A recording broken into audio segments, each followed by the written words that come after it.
big stunner, 100. You stupid, just shut up. Keep breezy, I'm gonna. I'm big boy, done. John, you got some coffee? I drank my coffee. I feel like naked right now because no, I don't have my coffee, so I don't have a cup to hang on to during this. I've been rocking the Downton Abbey mug for a while. That's a nice mug. Did you watch the show? I did. I watched like an episode or two. That particular time period it's tough for me. That was your kids were little and like high octane, high maintenance. Yeah, I think I was watching Yo Gabba Gabba at that time. That's awesome. My wife watched Cars. She said she watched Cars last week because we had been talking about it. It was like that was my son's movie when he was like from like 2 to 4. There was probably a stretch there where he watched it almost every day and fell asleep to it. So she watched it because missing the sun, he just kind of moved out feelings. And was doing his thing out there in the world, and so very cool. Yeah, your kids like the Yo Gabba Gabba. I thought it was awesome.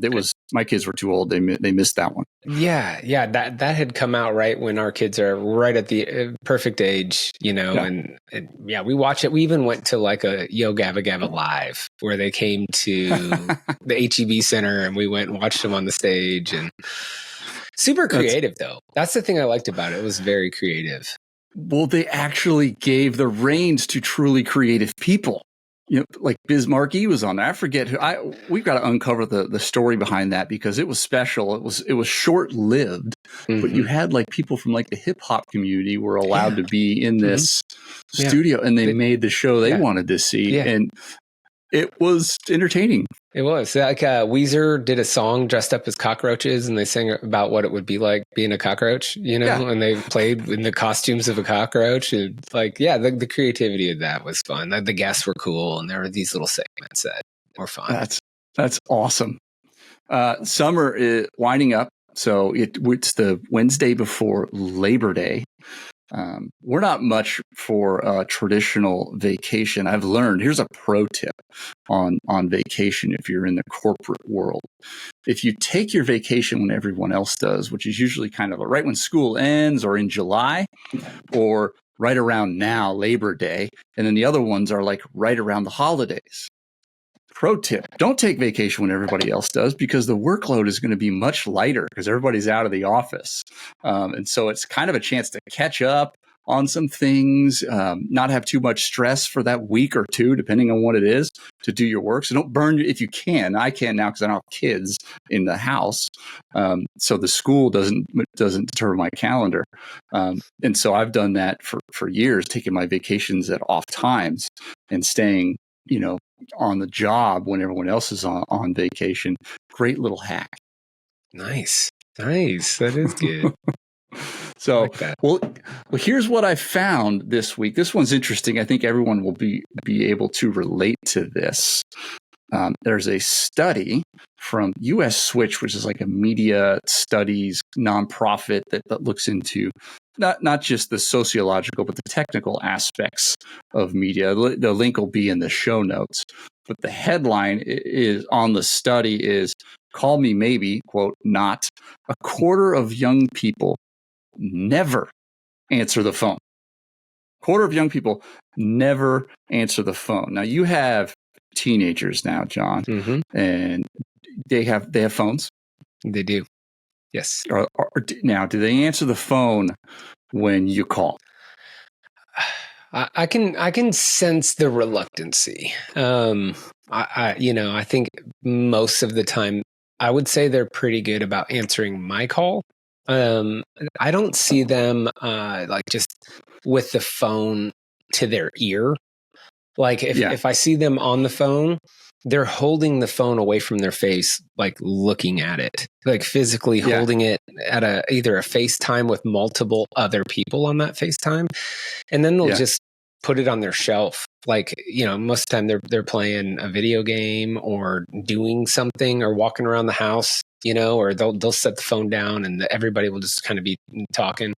And then it's funny because like, if they're going to just answer a phone, they answer it on speaker and then they hold the phone like this. and they talk like this, and I'm like, okay, if you're listening, he's holding it. And, yeah, I'm like, hold it to your ear, like. So you see people in the car. You see people in the car holding their phone away from their face on speaker, as if that's if it's not touching my head, that's hands free. Yeah. Right? It always cracks me up. Yeah. No, my found kids. a loophole in the law. Yeah, they found total hack. Yeah.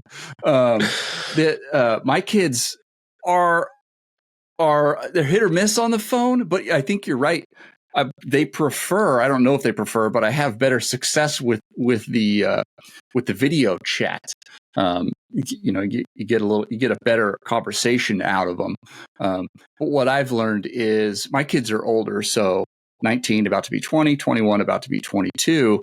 And so I look on the map on the Apple to Find My thing and to see where they are. And if they're not at home where they live, then I don't try to call them. My success rate outside of where they live is going to be super low.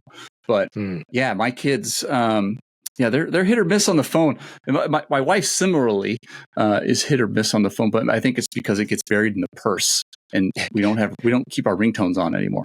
Yeah, true. A hack, and actually, let me look at the data right here. A couple of them. So, a quarter of 18 to 34-year-olds, 23%, never pick up calls, whether they know the person calling or not. With over half assuming the out of the blue call, which is they're not expecting a call from someone they know, it means bad news. Okay, social media and voice messages. 48% of social media, 48%, and voice messages, 7% are preferred by young people.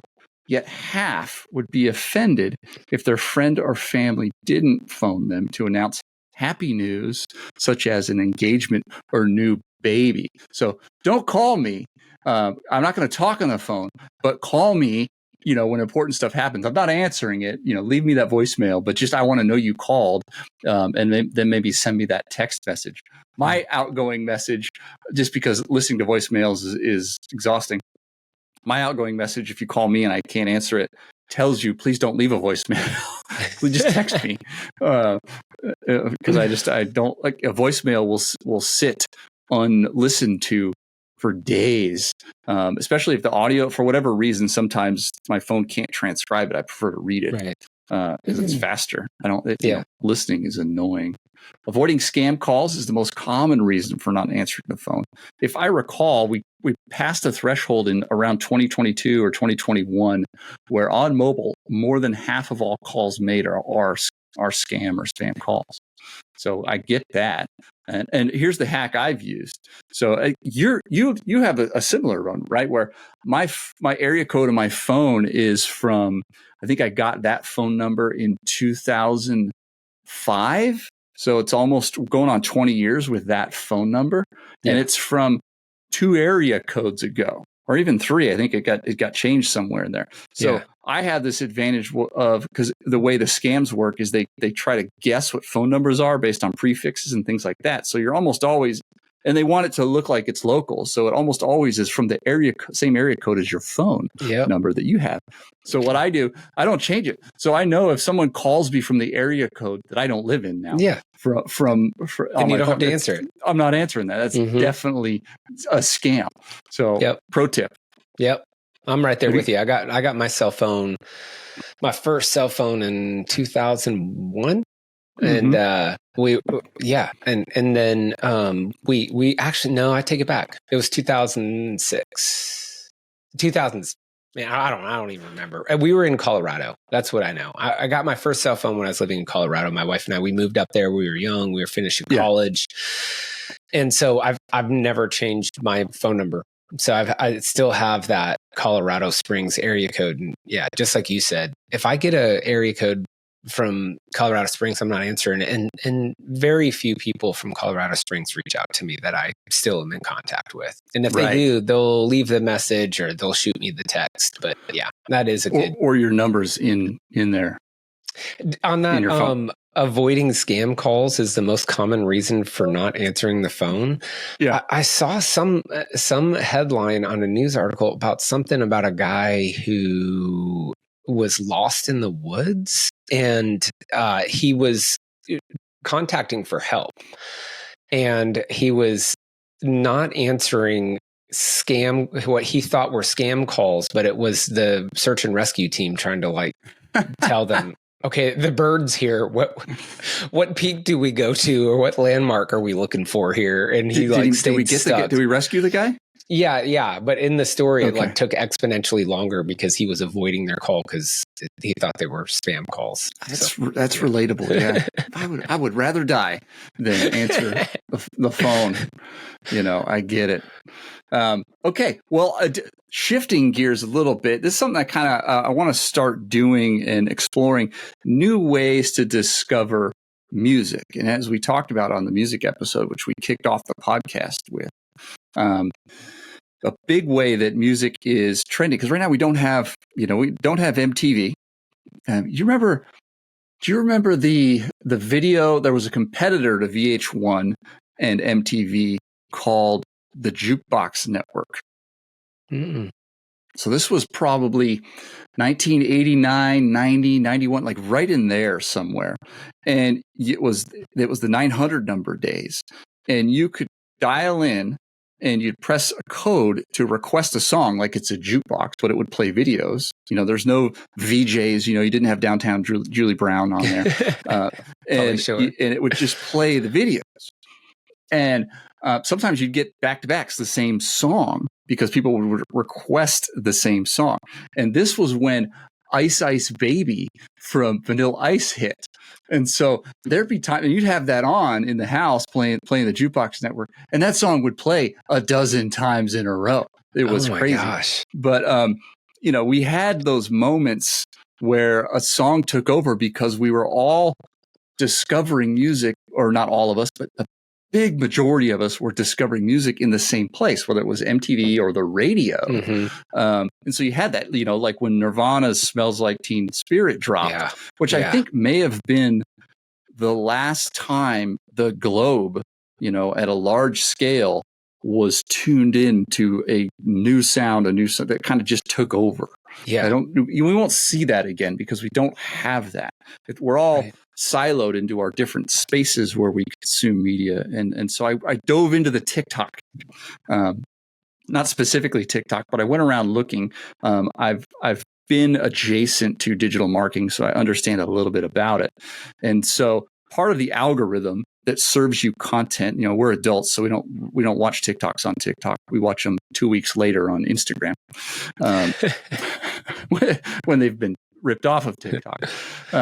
And so, TikTok, I have an account. I haven't quite figured it out yet. Me too. Part of it is you're trying to get people to see your content. As a content creator, maybe you have a marketing game you're trying to play, but you want more people to see it in this space. And so you're trying to figure out the algorithm, just like in search results. I want people to get to my website. And so the figuring out the algorithm is important. And part of that algorithm is music. And so you can actually look up or approximate what the trending music is on TikTok. And so I discovered a new kind of music, and it's funny because I kind of make fun of techno. What do you think of when you think of techno? Oh man, just that's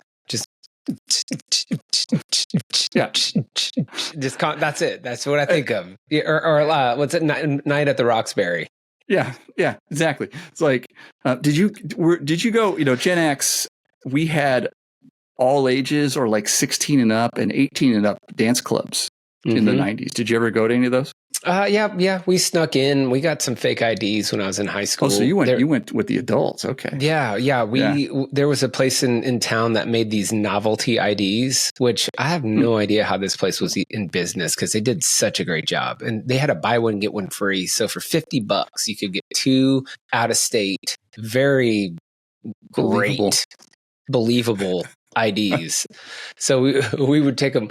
The good part is you got 2. So like if they caught us at the door and they took our ID, then it was like, okay, we got another one. Let's just go to the next place. And nice. They worked. So it was wild. Yeah. We went to some places down on 6th Street, like in high school. I don't even know how or why we did that in the first place and how we got in those places, but we did. Did you put McLovin on there? Yeah. The Hawaii one. Yeah. The all ages club. But that's kind of the only time in my life where there was some techno. And I know the people that listen to techno are, they get upset because I think there's like 47 kinds of techno, drum and bass, house, deep house, hardcore. What's the one? Dubstep. Yeah. Someone who doesn't listen to EDM or electronic dance music, it's just all techno. So, is it Viking EDM, Warrior? The techno Viking. Yeah. That's about all the techno we have. But I discovered one here, and I'm not the discoverer of it, but for me in my world, it's a type of techno called Budots, Budots, and this is trending on TikTok. And so I did a little kind of dig into it, and I'll put a link to what looks like to be the most trending Budot techno on. I'll put it in the show notes. You'll be able to watch that video. Just copyright issues, we can't play the music on the podcast just yet. All right. Hopefully we can get to that space. But it's this sound of, and I'll actually splice it. How about I splice it into the episode here, and so everybody can listen to it. But it's like this lo-fi techno, and it's just kind of 4 on the floor. So it's just do do do do do, and why it's trending, and this is interesting because it's not just the music, although it's catchy, it's interesting, it's repetitive. It's because the kids, I say the kids, I think they're probably in their 20s and 30s, they dance to it, and that's part of the vibe on TikTok I guess it's easy to dance to, and the dancing is pretty interesting because it's kind of slow motion. You'll see it in the video where they dance at like half speed to the beat, so it might be like 140 BPM song, do, but they're dancing at like half that speed, so it almost looks slow motion. It's captivating. But this is kind of where music discovery is happening. So over the last 5-6 years, you kind of had the mumble rappers, which were trending on TikTok. And I went and saw one live, a rapper by the name of Dram, DRAM. Maybe he's named after a pour of whiskey, maybe. Okay. He was at ACL, and so he was. Sometimes they call them SoundCloud rappers. Like maybe because you can just we can do it right now. We got cheap microphones and a little box and a computer. Yeah. You could make a rap song right now, put it on SoundCloud, put it, allow TikTok people to use it, and it could trend. Yeah. So you get like this one song, and this guy had the one song, right? But he's playing in front of a festival crowd at ACL, and he's probably got 5 songs in his bag. It was terrible. Well, what I think I've seen a few of these guys now. Yeah. I've been to 3 rap shows in the past 6 months. And they're like new guys that are on the kind of the up and coming, and they've arrived. I mean, we went to 2 stub shows and they were sold out and it was just packed out. Could they get it done on stage? Well, so here's the interesting thing: 2 out of the 3 of the artists, what I observed, even in their opening acts, it was totally different than you and I. It's just very different. For me, it was. For me, I was just taking it all in. I was in full observation mode. Yeah, I was like, "This is different." Well, first of all, the crowd. The crowd was interesting because it was like, I thought it was cool. I thought it was a celebration of diversity. Okay, so hear me with that preface. Yeah, but it looked like each of the individual youngsters that were there were had a different Fortnite skin. Like, meaning one kid had like a Pikachu hat on, another dude had on these bracelets with like metal spikes.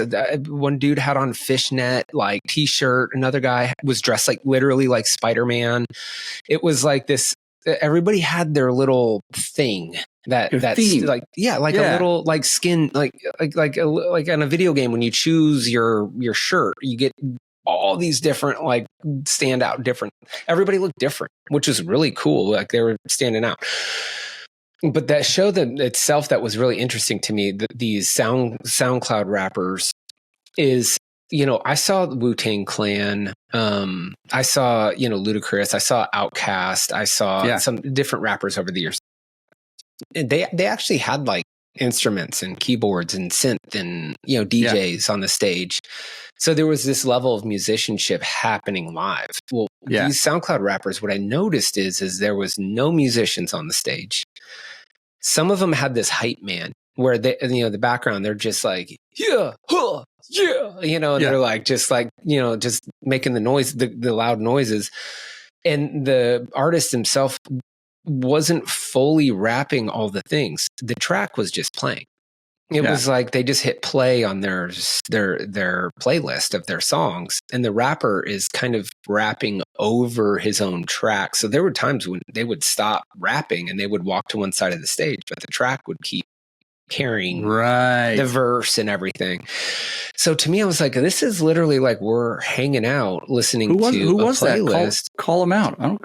No, a lot. Like I've probably 9 or 10 artists that like these opening acts, like Lil Tecca. I don't know if you know who Lil Tecca is. No. I mean, he's awesome. I really enjoyed, I enjoy his music and everything, but it was just a MacBook Pro on stage, and a dude standing next to it with his his hype man, and then him kind of working the stage. And that's kind of the formula. So to me, I had to get past like, okay, hold on a second. Yeah. We're just singing over our tracks here. Like, I feel like I'm getting played anyways. So, well, they probably don't have the money to bring a band, or they don't have the time to rehearse. I mean, it's one guy in his house who probably made the track. And so, I get that. And my Dram experience was pretty similar. There was a DJ back there, playing tracks. But yeah, there's no opportunity to improvise when you don't have instruments. Not to hate on it, like it's great. Like, because it can be done well. I've seen Run the Jewels live, and they have a DJ. There's no instruments on stage. They have a DJ, and they destroy. I mean, they carry the room, and it's powerful. Yeah. Right. And I've seen Wu-Tang. Same. Beastie Boys are a little different. Full band on stage, DJs, the whole totally. deal. Yeah. It's a big production, but they have the money to do that, and to travel with that kind of setup. I'm interested I'll go see Prof next month. So the beginning of October, I'll go see Prof here in Portland. My favorite new rapper. I've been digging deeper into his older stuff. Not for everybody. It's kind of like Prof is like if Lil Dicky had street cred. Like, he actually raps hard. Lil Dicky's a great rapper, and the messages that he encapsulates and hides under dick jokes is powerful stuff. But it's not, he's not from the streets, so he doesn't rap about that kind of stuff, where Prof kind of does, but he's hilarious. And he seems to be, from what I've seen on the YouTubes, he pulls off a really good live show. I'm kind of curious to see, because he's kind of in that middle. He's not a Run the Jewels, definitely not a Beastie Boys or Wu-Tang level, but he's not a SoundCloud dude either. He's been doing this for years. So kind of curious to see what the show looks like. And I assume the opening acts are going to be pretty light in terms of production value. But yeah, how does that's kind of the why maybe techno, to shift back to it, wasn't something, or EDM wasn't something I got into, because I enjoy the surprise of a live performance. And when you're living in that space of, you're limited because either you're having to play tracks, or even if you're like an elite DJ like DJ Shadow, where you're actually using vinyl records and making sounds. Yeah, right. The ability to improvise is challenging. Yeah, part of the live music experience for me is that, like, the artistry and the architecture of the song. Meaning, like, I like to see it build. I like to see it come together. I like to see when the bass player that starts doing his thing, the drums come in, the dynamics of it all. And I know rap's different, but still, though, I felt like this past year, it had been so long since I've been to a rap show. That was a very clear change. Like, I was like, whoa, they're not really building it. They're kind of just hit and play, but they're hyping up. That was what they kind of made up for with what they were lacking, is they did a great job of hyping up the crowd, just getting the party started. No, I saw the RZA. He did a record with the dude from, I want to say Snow Patrol. It's called Banks and Steels. Oh, yeah. And it's Paul Banks and the RZA, and another drummer on there. I forget who the drummer. I think it's the dude from the Mars Volta, actually. No, that was One Day as a Lion. So Banks and Steels is the RZA and Paul Banks from Interpol. actually, and they put out an album. It's just called Banks and Steels, and it's fantastic because it's the RZA rapping, and there's some other guests on there. Florence and the Machine does one song. It's an absolute banger. And I saw them. They were again at ACL Fest. I went to see them live, and it was, the music was good. And it was one of my regrets because I left the Band of Horses stage early to go see Banks and Steels. And I was expecting the RZA I'd seen with the Wu-Tang Clan, where he's just, he's up there just getting on stage. Yeah. But in Banks and Steels, he plays keyboard. And he stayed behind the keyboard the whole time rapping. And it was just like, it didn't work. Yeah, it didn't work. But even they sometimes miss. But that's a great album. If you like, if you kind of like that mashup type stuff, it's a phenomenal album. But yeah, so back to Budots. So that's this trend. It's kind of this lo-fi tech. I'm going to put a track on the podcast called Emergency, which is the trend, probably the most, from what I could tell, one of the most trending songs on TikTok. And it's almost not a song, but I'm interested to see what else we can uncover in this space. So I'll throw that in there. And John, when you get a chance, listen to Emergency by DJ John Ree. He's out of like the Philippines, I believe. Cool. And just, making little dance tracks. And I'll spin that for you here right now.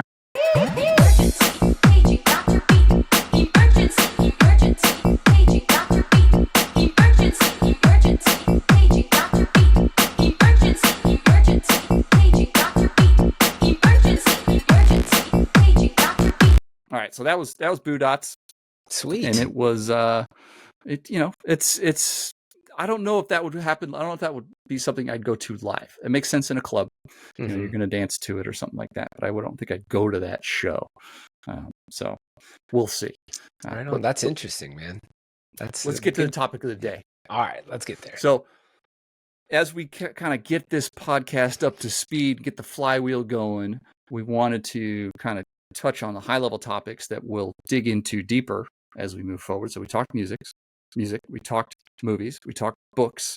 Now we're talking food. And I think this is kind of where we've now set the table, so to speak, if you will, once we've done that. So I wanted to create some context. So John and I both like to cook. John, you how many times a week you cooking these days? How often you're getting in there and chopping it up? I would say at least 4 days a week. Yeah. At least, maybe 5. 6. I mean, I get in there. I think what's important to note, and I kind of mentioned this before, but like 2 years ago, I was diagnosed with diabetes, and so I've made a really big shift. I mean, dropped 80 plus pounds. So I've been working with a nutritionist, and I've had to stay dialed in with that. But what I would say is that one of the reasons why I'm 5 or 6 times, I would say that's increased for me, is because I'm having to prepare a lot more food.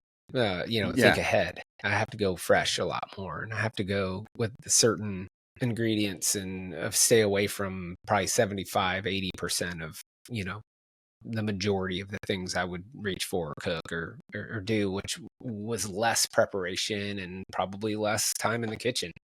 Yeah. So I've been in the kitchen more lately. Nice. Yeah.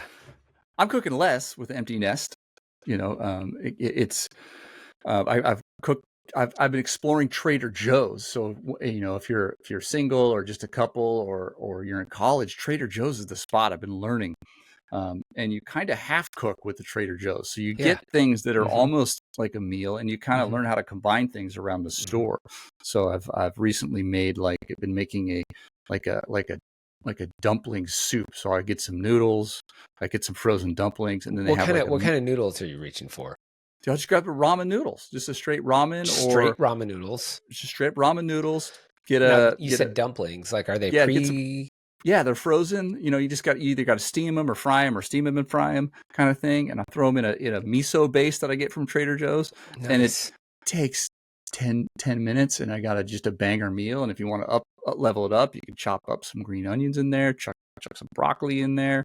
And so I've been doing a lot of that kind of stuff. My cooking's been weird. As someone who grew up in the kitchen, John and I both like to cook.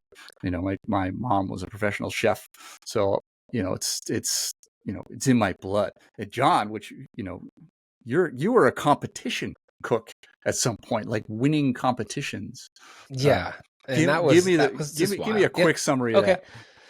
Yeah, just kind of on a whim, me and a buddy jumped in a national cook-off. But I think the thing that was interesting is that we entered this cook-off not as like trying to be like prove ourselves with our food. I think what we did was we jumped in this cook-off as like, let's create a alter ego and let's wear costumes. Let's be somebody other than ourselves. And that kind of opened the door to get people's attention. It was remarkable.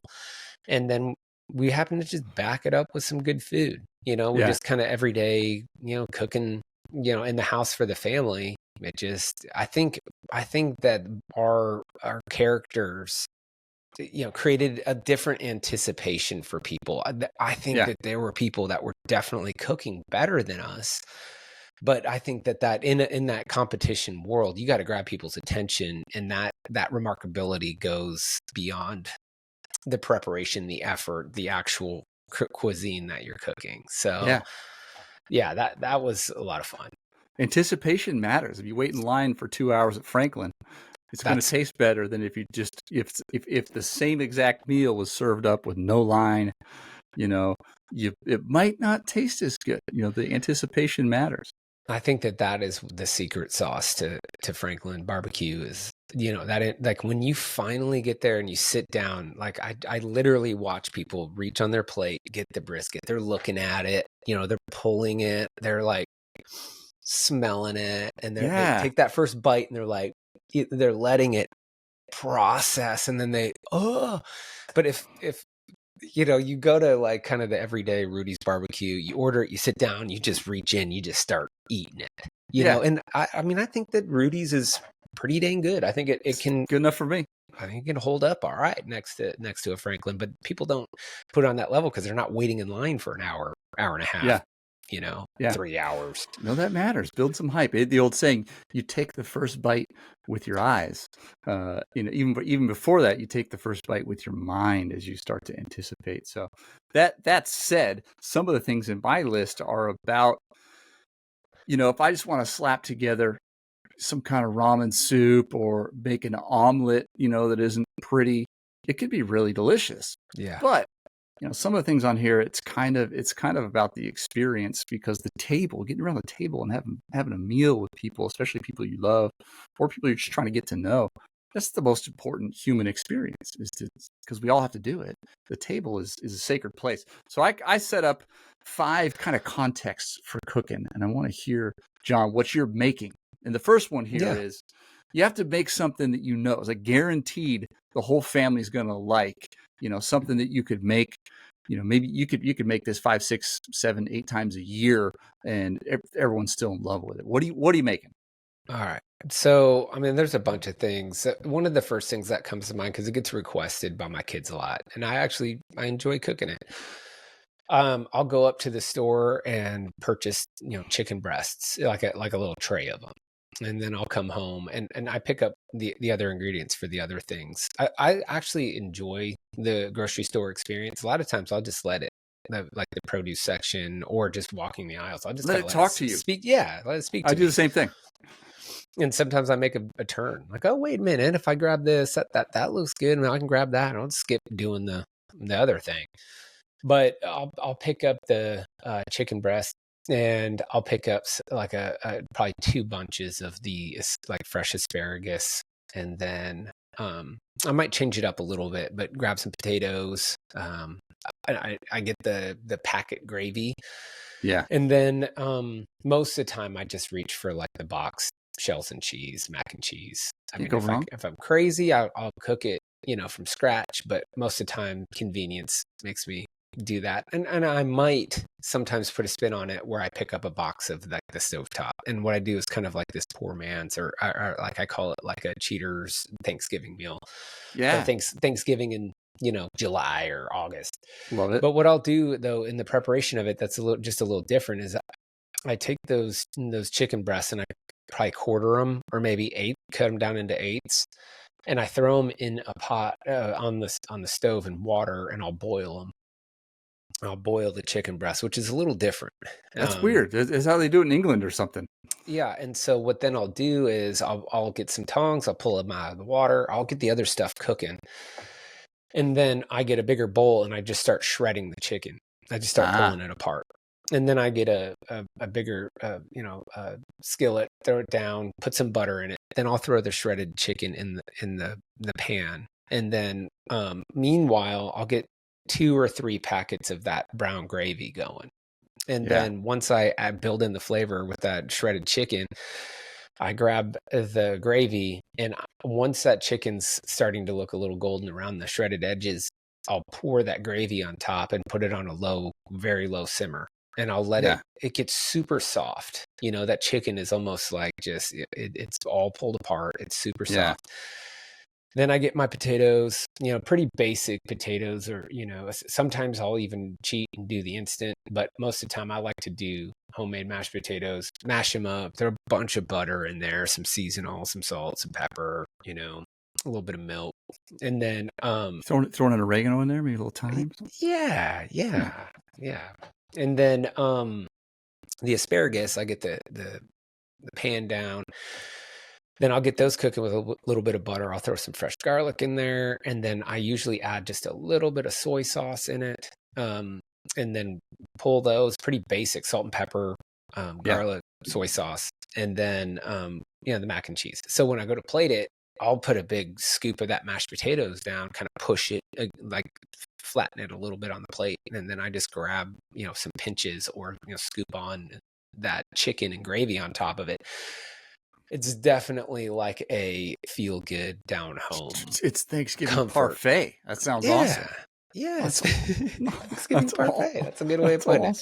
So, the kids love it, man. They eat it up. That's their favorite meal. So I just to remind everybody, your kids' ages currently.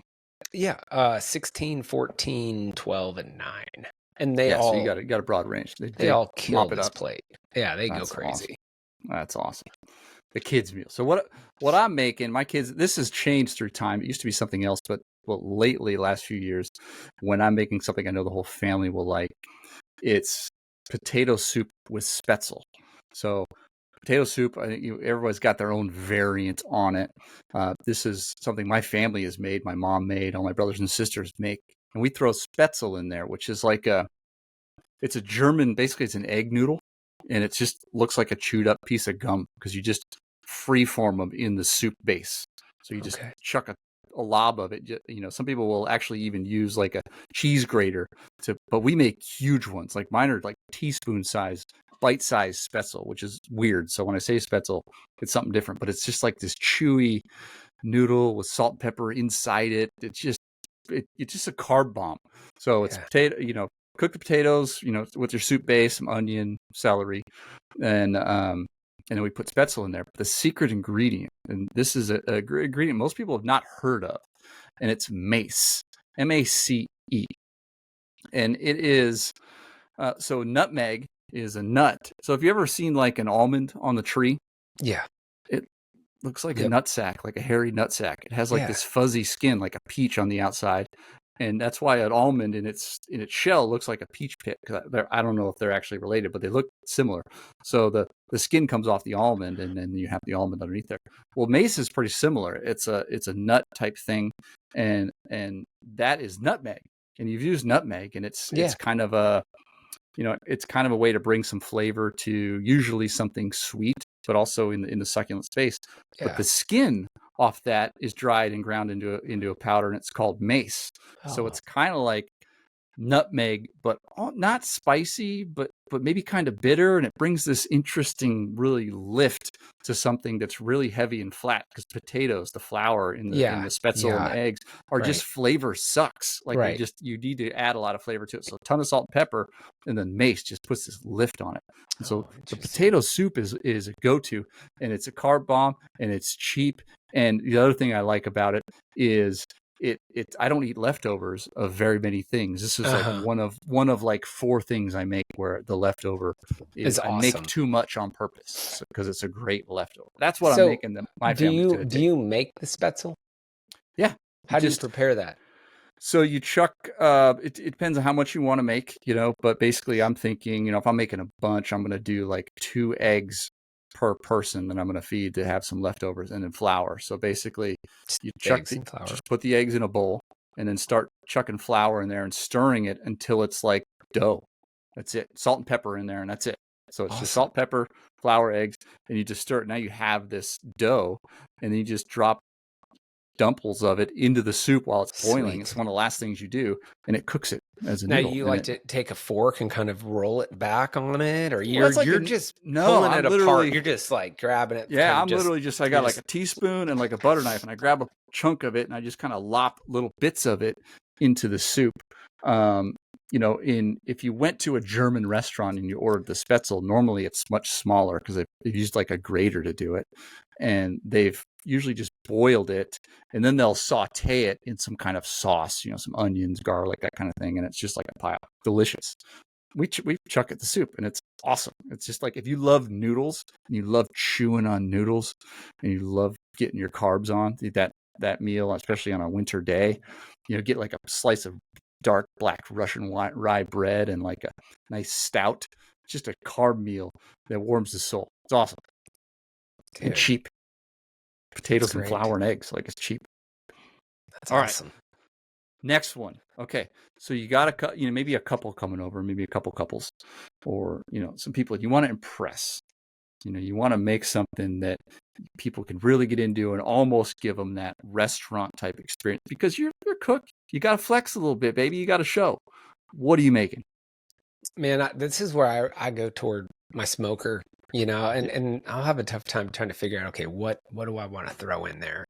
Yeah. But man, I'll love to throw in a few racks of baby back ribs in there, and I'll get the ribs out, get the cookie sheets out. I'll flip that rack of rib upside down. I'll kind of get that membrane and kind of pull that off. Yeah. And then from there, man, I might get, just depending on the mood, crazy on how I'm gonna get those prepared. But yeah. just mainly, I would say going for a dry rub. Keeping it pretty simple. You can't go wrong with just straight salt and coarse ground black pepper. And then you throw in a couple other different things on top of that. For me, I've veered a little bit away. From the brown sugars and like the getting crazy with honey or maple syrup or that kind of stuff, or just like the heavy like Sweet Baby Ray's, or like the barbecue sauce that's just straight molasses, corn syrup, ketchup. And then get that smoker going. And I'll throw those ribs in there uncovered. I go 275, put it in there, let them sit for a while, and then I'll kind of just play it by ear. How long is that usually going to take at 275? I mean, I want to say about 2 to 3 hours. I mean, they cook quicker than if most people go 250 or 225. I have some friends that run a barbecue shop, and the dude told me, dude, just go 275. That's what we do.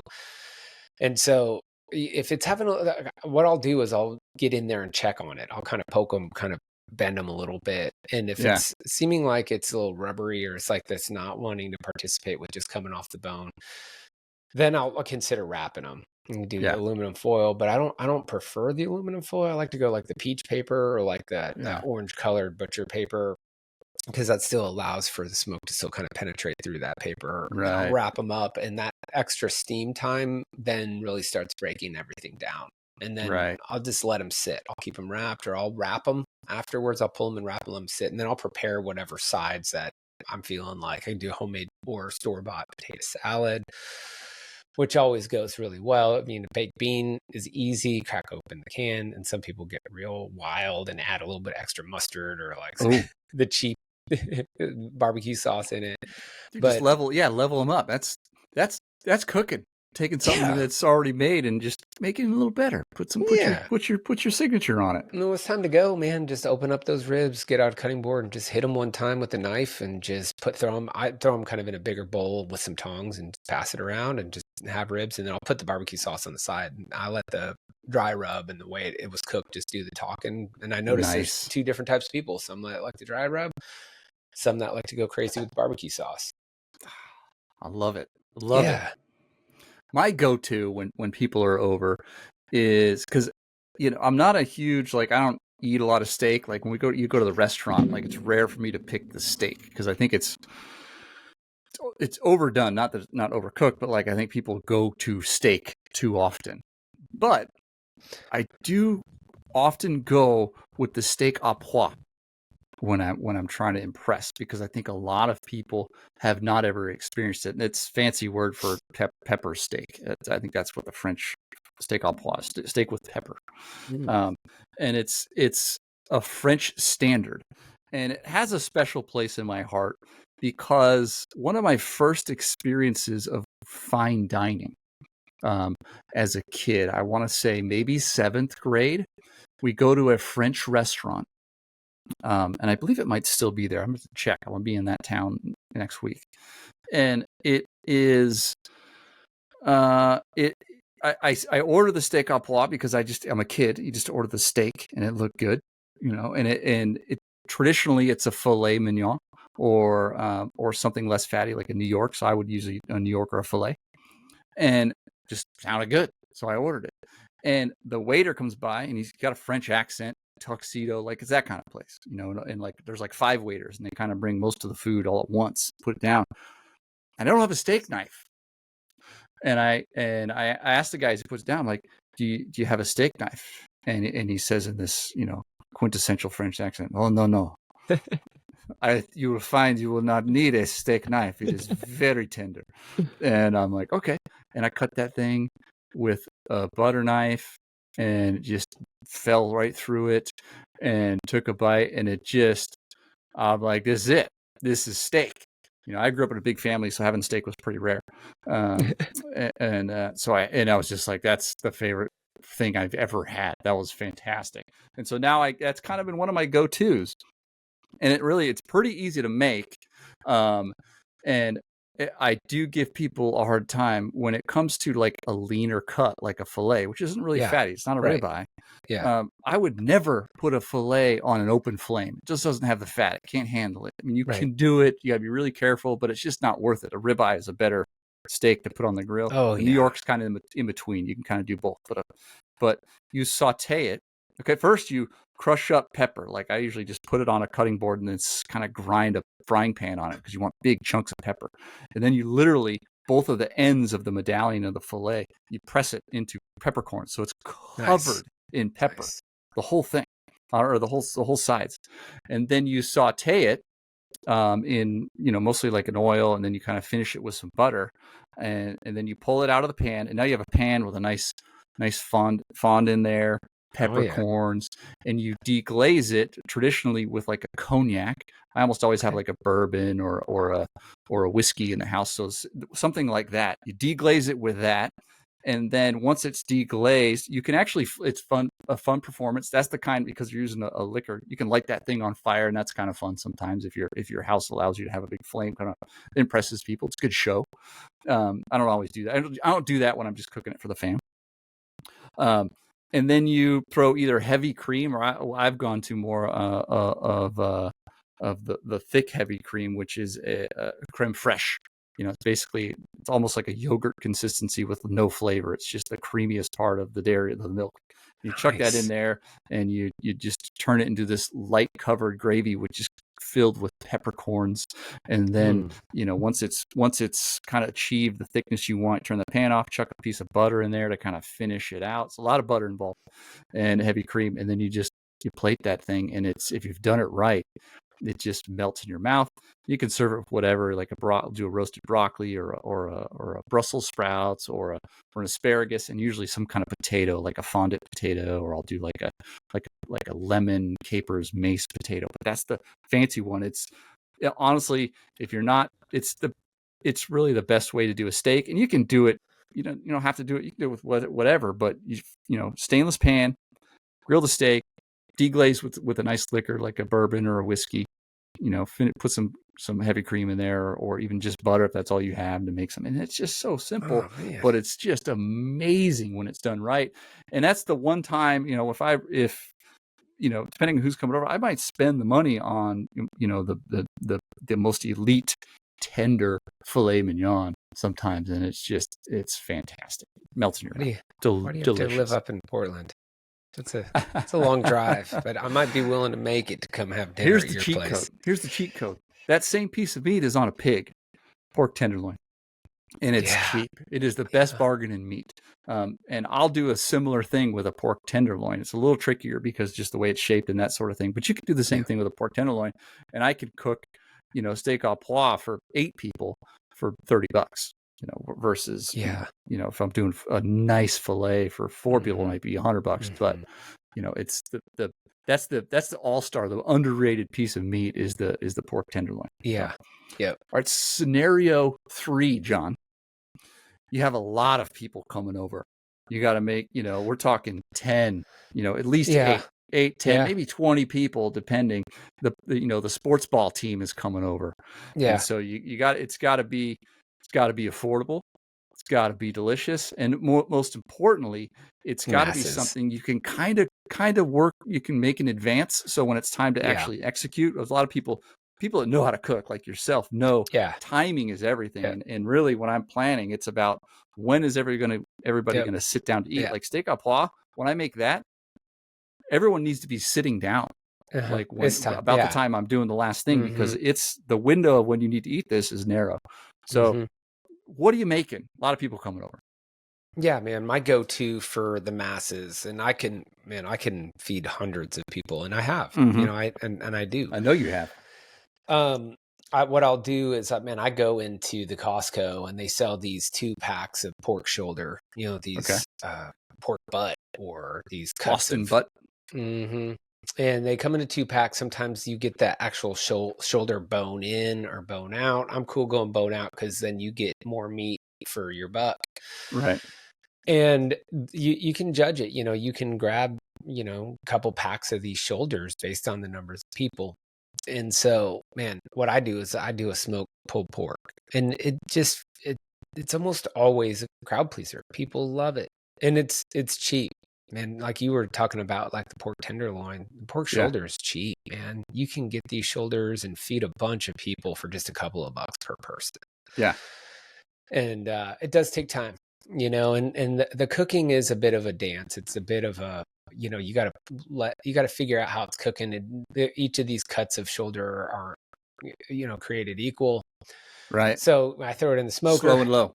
Yeah. And one rule of thumb is probably saying about 90 minutes per pound. So, based on the cut or that chunk of meat, you can use that to help you. But, you get that smoker 250, 275, 250. And then there's a bunch of different ways you can do this up, but I like to start by kind of trimming. You got to trim off some of that extra fat around the edges. Sometimes it gets a little too chunky. Are you doing that straight in the smoker, or are you gonna saute it first? So the sauteing adds something for sure. I just go straight to the smoker, but there you can sear it, and I think that does make a difference. But what I found is that kind of gets lost once you start pulling all the meat apart. So trim a little bit of the fat, leave some of the fat, because then what you do is you put a drip pan underneath all the pork shoulders. And when that fat starts dripping down, you save that. Because it's actually like some of the goodies, some of the deliciousness that you add at the end. But, you could rub it down with some extra virgin olive oil, go with that, white black blend of salt and pepper, add in some, you can dance it up any way you want to with any of the extra seasonings that are out there. I always go with some powdered garlic. You can add a little bit of paprika or a little bit of cayenne for spice. Go heavy with brown sugar. You smack that brown sugar on there. And the thing is it's going to melt off. It's going to drip off anyways. It's not going to make this candied shell on it like some people think. It just starts melting off. You can add more later. So you throw it in the smoker, let it ride for a little while. Yeah. And then one of the things that I found that's really important is then once it starts getting close, I'd say, the cook temp's 165, 160. Yeah. And then once it's sitting at about 100, 120, 100, somewhere in there, it's still not going to pull apart like you want it to. And so the secret is you get a little table and you lay down probably 6 big sheets of aluminum foil. And what you want to do is lay it down on top of all those sheets, and you want to start making like a tent. You want to leave room in there. and then you kind of wrap it where there's space between the top of that shoulder and that aluminum foil. It starts steaming, and then what that just makes it all just start falling apart. Yeah. And the cool part about this pork is you're talking about, you want your hot food to be hot, you want your cold food to be cold. Pulled pork is perfect for this, because what I've learned is you get a cooler and you drop down several towels in the cooler, and you begin to load up your cooler with these aluminum foil wrapped shoulders. Now you will get some of that juice leaking out. But one of the things I left out. It's cost of doing business. One of the things I left out is, before you start tenting down that aluminum foil, you get a ladle and you reach down in that dripping pan, and you start ladling it in, and then you close it up. So then when everybody shows up, everybody's ready to go, I usually just ask some people, hey, come help me with this. And awesome go-to. It wins every time. You just go for the King Hawaiian roll. Just that sweetness of the roll and just the softness of it with that pulled pork, it just makes it all work great.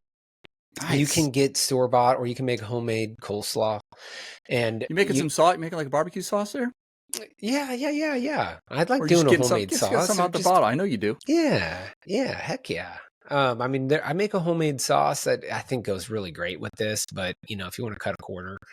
But for me, this takes extra time, because I use like a Vitamix blender, and I throw all these natural ingredients in. I'm throwing whole fruits, whole vegetables in there, and then I let it sit on a saucepan for a while, and then I add a little bit of cornstarch to it to thicken it up. Yeah. But so when you go to serve this, you cut those King Hawaiian rolls. You can just start shredding up that pork and that juice in there. It all starts mixing together. You don't have to add anything at the end, and then you just get your tong and you just put a big scoop on top of that King Hawaiian roll. And then I'd like to just ask people, do you want coleslaw on top or not? I'm a coleslaw on my slider with for that crunch. It's like that. Yeah, sometimes I like that. I had that the other day out here. I had my first barbecue experience in Portland. It was, here's the first thing I noticed. Sat down, I had at a menu, it was a sit down. And the first item on the menu when he went over to the mains was fried chicken, which I thought was, it's a barbecue place. I'm not a huge barbecue fan, so I'm not gonna care. But I had like a pulled pork sandwich with the coleslaw. It was delicious. That's awesome. Yeah. So I mean, that's my go-to, dude. Pulled pork. I mean, it's cheap. It does take a little bit of prep time, but the cool part about it is, if you just play that prep time right, I mean, even if you need it, you got to go do some things, and people are coming over in a few hours. Just throw them in a cooler with some towels in there, and dude, when you open up that aluminum foil, it'll still hot to the touch. Like it almost like I got to put some. It's hot. It'll hold like for hours. It holds really well. So. Man, that's my go-to for the masses. I think that's there. Key. I think that's key right there when it comes to cooking for a lot of people is you need margin for error on service time, and you need margin for error on just the cooking itself, so that you can, if you mess it up, you can rescue it, or if you like that. And so what's funny is the thing I tend to go to in the same situations, almost the same thing. I just do a taco with the pulled pork, and I go with the slow cooker. Because I can do it in the morning. So if I'm having people over in the evening, I'm going to I get a Boston butt, and I looked right now, most grocery stores, this is going to be like under $3 a pound, for a Boston butt. I don't mind the bone being in there, because it helps with the slow cooking process. And I sear it first before I chuck it in there, and then I throw it in the slow cooker. And then you need some sugary something, so like soda or beer or orange, whatever you got, orange juice. I've used all of those. Then you need some acids, so usually citrus, so lemons, limes, whatever you have. And then your seasoning, salt, pepper, obviously. But then however spicy you want it, you can chuck some peppers in there, jalapenos, whatever you got. Squirt some sriracha in there, whatever you got. And that's the thing, you can't really get it wrong. Just chuck it all in there. You throw whole garlics in there, and let it ride for 6 to 8 hours. And then when it's time to go, you just shred it. And then when you're shredding it, you taste it, and you dial in the flavor.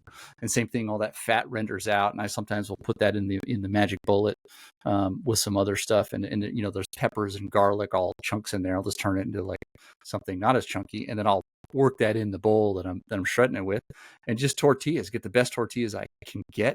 Highly recommend, if you're in the right part of the world, if you have a carniceria, like a Mexican grocery store, they make the fresh tortillas every day. Or if you have a source for fresh tortillas, that's the way to go. It's worth it. Sure. If your grocery store makes them, I know in Central Texas, you got HEB. Most of them have the fresh tortillas. Chicada. Yeah. So get those. That's the key. Just a good, and just make it to how you want it to taste. And, and just go for it. If I get some pre-made guacamole, if I don't have time to make it, I'll buy that. If I have a source for good guacamole, that's about it. Maybe some cheese, and dude, it's a banger every time. People, it's easy. Kids like it, adults like it. Pulled pork is a no-brainer. So good. I'm with you on that one. All right, fourth scenario, John. You've had, for me, cooking is therapeutic. It's a way to kind of get my mind focused on something else. So maybe I've had a busy day or a hard day. I need to kind of just refocus, but I'm just cooking something for myself. Maybe my wife's off doing something, or in your case, kids, wife, everybody's out doing something. You're not cooking a meal for a bunch of people, or maybe it's just you and one other person, your wife or one of your kids, and you want to make something quick, but you also want it to be delicious because you'd like good food, and you also want to make something, right? So I find myself in that situation, a few times a week, right? I just want to taste something good, but I want to make it. Cheap, fast. What are you making? Well, fast. Okay, I'm getting hung up a little bit on figuring this one out, because like my meal prep, like I kind of go two different directions. One, I'll either do like a chicken tortilla soup, and then that I love preparing that, and then it holds so well and it feeds me for so long. But I would say I also enjoy this smoked chicken salad that I make, and it does take a little bit. But what I do is I get my chicken breast, or even I like to go chicken thigh. You ever just grab the rotisserie at the Costco or go the grocery rotisserie store? Yeah, and that's like if I don't have time to smoke it. And I do grab that rotisserie, and at HEB you can get like a pre-pulled rotisserie little plastic container where they did all the work of pulling off the bone for you. But I'll flatten the chicken breast with like a little meat tenderizer, and then just hit it with some lemon pepper and or just salt and pepper, and I keep it simple. I throw it in the smoker. It cooks pretty quick. And a lot faster than a big old chunk of meat or even those ribs. But and you have like an automated smoker, right? You're not having to spend 4 hours making the perfect fire. Yeah. So I have some family and some friends that have the capsule smokers that were like a fuel tank and like big old or just the box smoker where there's it's offset from like the actual door area. And I enjoy that because to me, it's more about the fire. It's more about the smoke. It's more about the environment than it is. Experience. Yeah. And it's the hanging out. Aesthetic. And my brother-in-law's got a piece of property where he's got this huge carport, and he's got his smoker to the side of it. But this carport's big enough where he's got a basketball hoop under it, and he's got some tables and chairs. And so he's got 5 acres or something, 4 acres. And so the kids are driving golf carts, and we're just sitting on those chairs under the carport, and I got that smoker going, and I love doing it. That's the ideal way. Yeah. But being this show suggests, the Suburban King, it's figuring out how to do all the things in life and still cook a good meal and enjoy it on top of coming home from a work day, picking up the kids and kids going to sports events.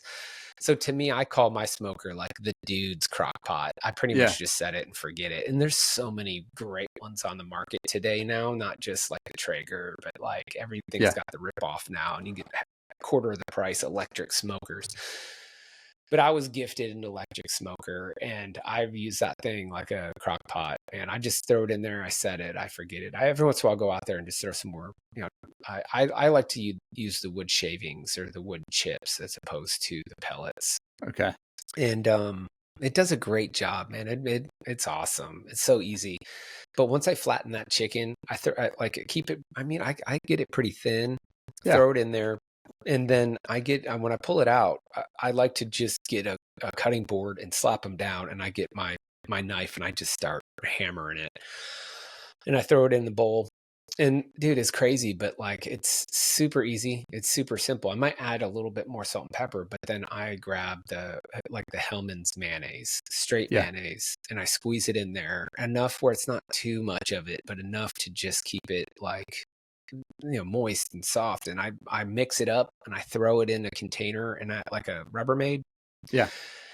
And then I go to the store and I buy the hearts of romaine. And Okay, then that's it. And I might get crazy and dice up like a fresh dill pickle for crunch. But the hearts of romaine already does that. yeah. But it's just chicken, mayonnaise, and like leafy Piece of tortilla. cake. And I wrap it up, get after it, and it holds so well, man. It's good for 2 or 3 days in the fridge, and it just gets better every day. There's just something about that smoke and that mayonnaise that really brings out all that flavor. It's surprisingly good. It's That's way awesome. better than it sounds. It's one of my favorite things. It's so good. My quick meal is it's a couple things. I make a variant of cacio e pepe, which is a fancy Italian word for cheese and pepper. It's pasta, so it's kind of luxurious. So I kind of make a hybrid cacio e pepe that's not quite a cacio e pepe and not quite a carbonara, which is like a Romano. You can get away with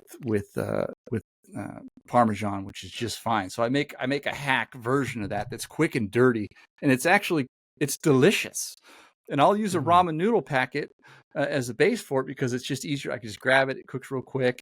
And so cacio e pepe, the way I like to make it quick and dirty is I'll use Parmesan because there's almost always a brick of Parmesan in our fridge, and if there's not, it's on the grocery list, like evergreen on the grocery list, always on there. Got to have that. And even if you just don't get the official Parmesan or Reggiano, you're going to pay a third the price if you just get Parmesan. But a fresh brick of it. Don't buy the pre-shredded because they have to do some things to it so it doesn't stick. Yeah. Pro tip. So get your Parmesan, egg. And so if I'm going to make it for myself, and I usually make this after a long bike ride. I race bikes and I train a lot on bikes. So like yesterday's ride was like 4.5 hours of hard work. And I want to get off, and I'm thinking about what I want to eat. I usually want a lot of carbs, but I want some flavor. And I often make this. And so it's, for me, as a big eater, it's 2 packets of ramen, 3 egg yolks, and 1 egg. And then I put that in a bowl, the egg yolks and egg, and then grind up a bunch of Parmesan in there until it's kind of thick, right? And just set that aside. And then I slightly warm a frying pan until butter is just kind of barely melting. You don't want it hot. And then I get a boiling water with a lot of salt in it for the noodles, and you cook the noodles. And once they're ready, I put the egg and cheese mix in a pan. This is kind of backwards, but a lot of people try to do it like they do it in a restaurant, which is cook it fast, and it creates some problems where you're making a carbonara or this variant, and you end up curdling, getting scrambled eggs. You don't want that. You want this like a nice creamy sauce. So you need to cook it very slow so the egg doesn't curdle. It doesn't taste wrong. It just doesn't have the same luxurious aesthetic vibe, right? Yeah. And so I just cheat it and I just keep the pan kind of warm. And the hot noodles are going to do most of the cooking. And then I'll once I have that egg and cheese in the pan and it's getting a little bit, it's just kind of warmish, throw the hot noodles in there, not too hot because again, you don't want them to cook the eggs too fast. And I just stir it and kind of bring it on and off the heat. And as the steam kind of evaporates, it gets thickened. And then you just put that on a plate. And it is just this peppery, salty, luscious, just sexy tasting food that's delicious, and it's super cheap and super fast. And you could go down the road of making like a carbonara where you're using a pork. Usually it's traditional carbonara using a guanciale, which you probably can't find at your grocery store. I don't care. Use bacon. It's fine. I do a Mexican version of the carbonara too, where in that egg mixture, throw some diced green chilies from a can in there. Oh man, I love green chilies. Man. Right. So diced green chilies in the mix. And then same thing, but I'll cook the bacon in the pan first instead of butter, and that's our fat. Oh man, that sounds cool. So good. And then once that's cool enough, then I cook the noodles because that's the problem with old school. They would go straight into that pan, and then it's like this race to make sure I don't curdle my eggs. There's no point in that. You don't need to do that. Throw the noodles and eggs in there with the bacon. Toss it up, and now I have like this Mexican carbonara. Throw some cilantro on. That's if I have more time. Some cilantro on top of that, and it's a little sneaky food I like to make. But yeah, man, it's kind of like for me when I want to watch a good movie, but I just want to see good acting sometimes. I just want to cook something good, but I also want to, I want to express my skills as a cook. It's a fun one to cook, and I think everyone should learn how to make a carbonara or a cacio e pepe. They're real basic, but man, they're freaking delicious. Man, that sounds awesome. That sounds so good. All right, last scenario. This one I run into a lot. You're staying at an Airbnb, or maybe you just have to go to someone's house who's not a cook.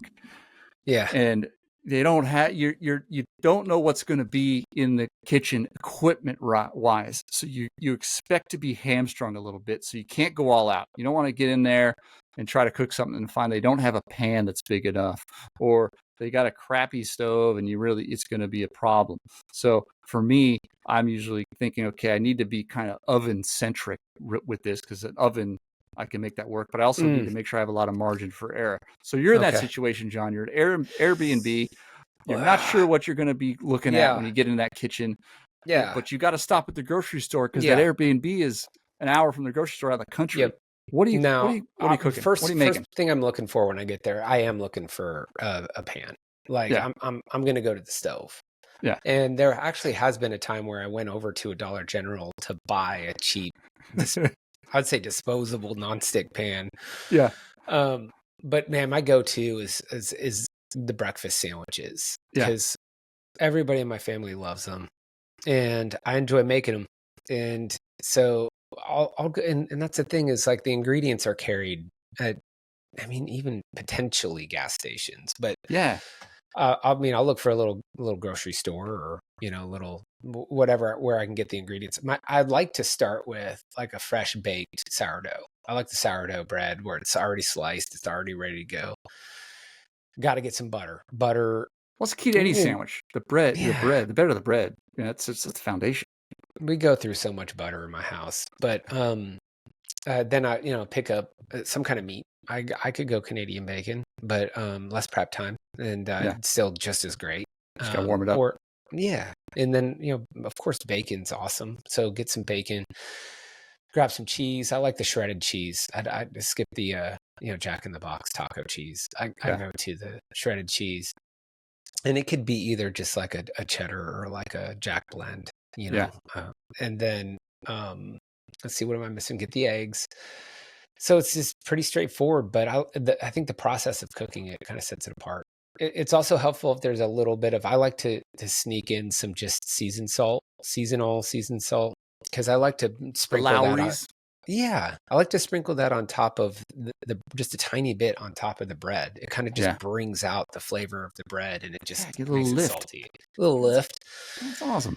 And then, I get the eggs going, and I'll ask. Like, what I like to do is one of two things. One, you go like sunny side up or over easy. So that way, when you take a bite, that yolk goes everywhere. Or I do kind of a light, I crack the egg directly on the pan. I put some butter down and then I crack the egg on top of that butter, and I get the spatula, and I kind of break the yolk, and I kind of do a quick little spin on it.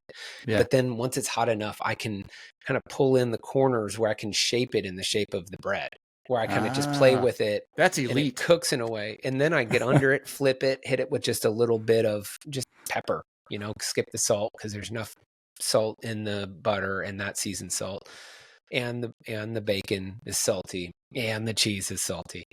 So then, I just start building it almost like a grilled cheese. I'll get the bacon, I'll get the egg, I'll set it aside, and then I get that bread. I put that bread down, and sometimes I'll throw that bread down first, let it sit in the butter, and let it get golden. Then I'll flip it, and I'll start building it. So that way, both sides are crunchy. I don't use a toaster. I'll just use and I'll cook them one at a time, and they move pretty quick. Yeah.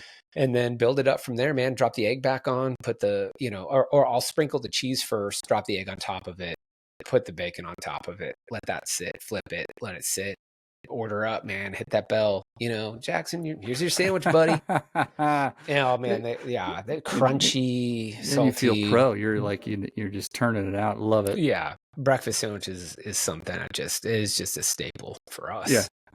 Well, I've done this a bunch of times, because I go on trips with the guys where we go ride bikes, and we got to get Airbnbs, and sometimes it's it's in the middle of nowhere, and so you kind of got to plan ahead, with the food, in not knowing what you're going to run into cooking wise.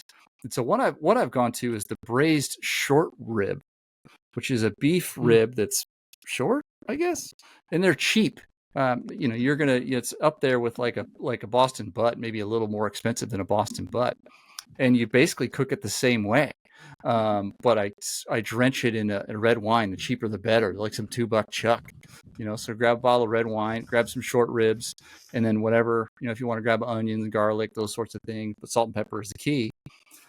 Saute them real quick, and then throw them in something that can go in the oven where they can be mostly submerged, not fully submerged in the red wine. So, a cast iron pan is often in one of these places, or a roasting pan for a turkey or a chicken is usually in one of these places, or just that's usually there.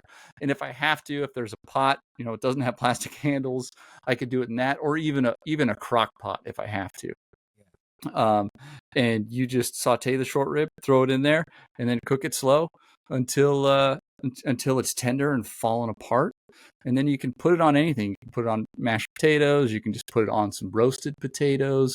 You can put it, polenta is a thing. I don't tend to do that. You could buy a box of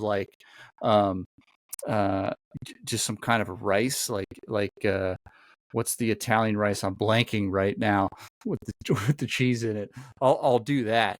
But usually potatoes are easy, and just put it right on there, and it's easy, it's cheap. It's a risotto. Risotto, sorry, yeah, risotto. Is kind of the go-to. You can buy a boxed risotto, and that'll do it. And everything there, it's like I don't need elite pans. I don't need a good range, oven or slow cooker, and that's my go-to is a braised short rib. Sometimes the pork tenderloin, it can do a similar thing with that. I have, though, sometimes been bringing my my sous vide. I have a sous vide device that I can bring with it. I can just chuck that in a backpack and bring it, and that can rest. Does your sous vide have like a reusable, sealable bag that you use? Just use Ziploc bags is all I've ever used. Yeah, I don't have the vacuum sealer, which would be like the pro way to do it. Yeah. But yeah, sous vide, that's a whole nother conversation. It's a great little tool, especially when you're cooking for a lot of people and you're cooking lean proteins. I've never used the sous vide, and I want to. I think I know how, and I understand the concept. I just need one. So that chicken thing you're making with your chicken gravy, dude, sous vide the chicken. It is when you're cooking a lean protein, so chicken breasts, pork tenderloin, pork chop. There's fish. There's no better way to get it perfectly cooked than in sous vide, because you basically set the exact temperature you want it to be, and it cooks at that. And so you can actually cook it to a lower temperature, because the temperatures you're all aware of. So the sous vide does the heating. Yeah. So for those who don't know, sous vide, I think it's just French for with water or in water or something like that. So you're putting food in a bag, essentially, and then you submerge it in water that's at a very specific temperature, and then you hold the food at that temperature. So with like a chicken breast, if you're cooking it on a grill, or you're cooking chicken on a grill or in an oven, you're guessing. I mean, you get a thermometer. I use a thermometer, but when you're trying to reach an instant temperature, that temperature has to be higher for the food to be safe. So like you're pulling chicken off at like 150, 155, resting it, and it gets to like 165. Right, yeah. Because it has to hit that 165 for a moment to be safe. Yeah. But if you're cooking it at, I don't know that temperature offhand, but if you want it more tender, lower is better, right? But so if you're going to bring it to only like 135, then you have to do that for an hour. But you can't do that on a stove. It's too dynamic. It would dry out. You'd be eating leather. Yeah. But in that perfect environment of sous vide, you could hold chicken or fish or something at a much lower temperature, and you hold it longer. And it is unbelievable. It's as tender as it could possibly be, juicy. It's pretty amazing. People do steak in it, like Ruth's Chris is that's how they do it. So they basically, your steak is mostly cooked. It's probably 85% of the way cooked. Then you order it, and then they throw it on a really, really hot flame for just a few seconds. Just get that outside. And I've done that. It's not as good because there's not, especially when you're talking steak cooked on flame, it just doesn't spend enough time on the flame to get that Maillard reaction, to get the flavor that you really like in steak. And you can't do it indoors at your house unless you have like an amazing exhaust system. So I've tried steak in the sous vide. It's got its place. I don't do it too much, but chicken, pork, fish, all day. Now, when you And pull that steak out, though, it looks kind of grayish. It almost looks like it's raw. Totally still. unappetizing. So yeah. if I am cooking steak in there, I'll usually do like a ribeye, throw it in there, bring it to a temp, like even below what I'm going to serve it at, like a 120, 115, and leave it there. And so you have a perfectly, like at this point, like a rare steak. And you can leave it there. This gives you margin for error. So if you're making steak for 8 people, this is a great way to do it. And then I can hold it there, for upwards of a couple hours without ruining it. It can stay there. And then I use to cook it, I take that chimney you use to light charcoal. Yeah. I load that up to the brim and get that thing going. And it's like this super blowtorch. It's over 1200, 1400 degrees at the top. Dang. And I put a grate on top of it. And then as we're ready to eat, I can sear each steak for 30, 40 seconds. It brings it up from that rare to medium rare. Nice. It's got a nice char on it. And Sweet. It's perfectly tender. The flavor isn't as good if you cooked it entirely on flame, but it's 90% of the way there. But the advantage of, especially if you suck at cooking steak to where people want it, there's no guesswork. You want medium rare, I'm going to get you exactly medium rare. You want rare, exactly. You want medium, exactly. Yeah. And so it's cool.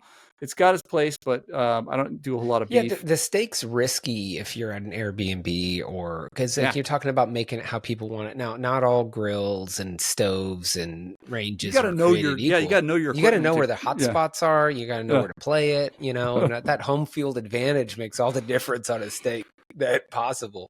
The sous vide, go down a YouTube rabbit hole one day on the sous vide. It's worth it if you're a cook. I think everyone should explore it. So the like I said, the things I do the most: pork tenderloin or a chicken breast. There's no substitute. The other one is a soft boiled, or if I'm gonna do a soft boiled egg or a poached egg. That's how I poach eggs, and it's perfectly poached. And I could, same thing, like if you're doing poached eggs for a brunch or a late breakfast, I can have them ready and they can be sitting in the bath for a couple hours, and I can just grab it when someone's ready to eat it, pull it out, bang, poached egg, put it on some potatoes I seared up, and I'm just keeping warm, and it's cheating and it's delicious. So I'm getting very hungry now. It is lunchtime here in the Pacific Northwest. John, I've loved talking food with you because we both love food, and if you've been listening up until now on these other episodes, you found John Evans's heart today, and that's food. Dude loves food. I love food. You too, man. I'm eating, trying new places, going places, cooking together. Man, every food experience is great with you, buddy. Food is life, and so get this week. If you're listening to this, get out with some people. If you don't cook, go to the dude's house or the people's house that do cook, or go to some restaurant you've been meaning to try out and figure that out. Go try something different. The experience is go walk awesome. the aisles of your nearest grocery store without a plan and just look around and just let the food come to you and cook something for your family. Sit down and eat with your family, and try not to yell at them because they're not participating in the way that you want them to. It's like, oh, we'll sit down and eat as a family. It's like it's tough to herd in those cats sometimes, but man, make it happen. Yeah, awesome. Well, thanks, everybody. We will see you on the next episode. All right. Have a good one.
Big stunner, 100. You stupid, just shut up. Keep breezy, I'm gonna. I'm big